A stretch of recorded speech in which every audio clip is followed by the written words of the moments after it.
When it comes to getting better from an injury or from a painful condition, exercise is probably one of the best tools that we have in physical therapy. But a lot of people fail probably because they don't stick with the exercises.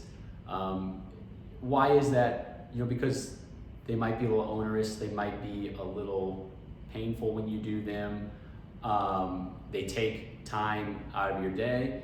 And probably one of the big ones is that we don't always see an improvement immediately. And so without seeing that improvement, people tend to think it's not working and they stop.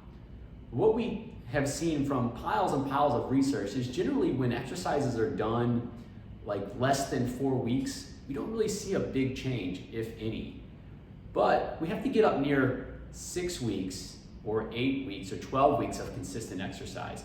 Sometimes some studies up to 6 months of persistent, consistent exercise in order to see big changes. So that takes a lot of commitment.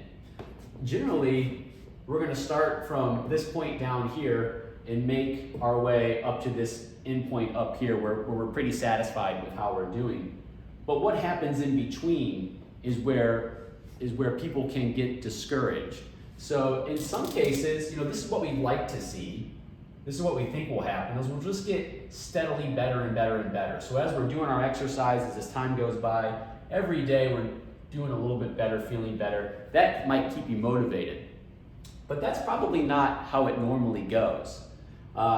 Sometimes we might have this situation where we're increasing very slowly to almost imperceptibly, and then suddenly things start feeling a lot better towards this end point right here.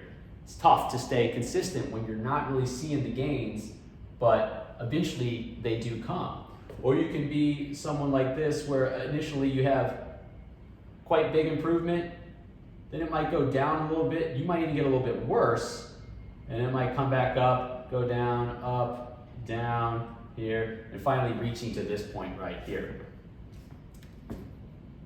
This is ideal, but this probably doesn't happen very much.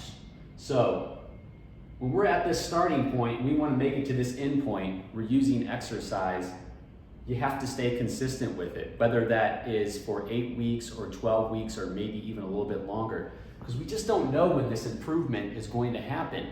It's probably individual, different for each person, and we just can't really predict whether the course is going to be up and down, if it's going to take a long time and suddenly you'll have improvements, or if it's going to be this probably more or less likely but consistent improvement. So when you start your exercises, stick with it, because we know adaptations take time, and we know that getting those good results can take time. And in between the start and the finish, it might not be obvious that things are going your way, but stick with it and you should end up here.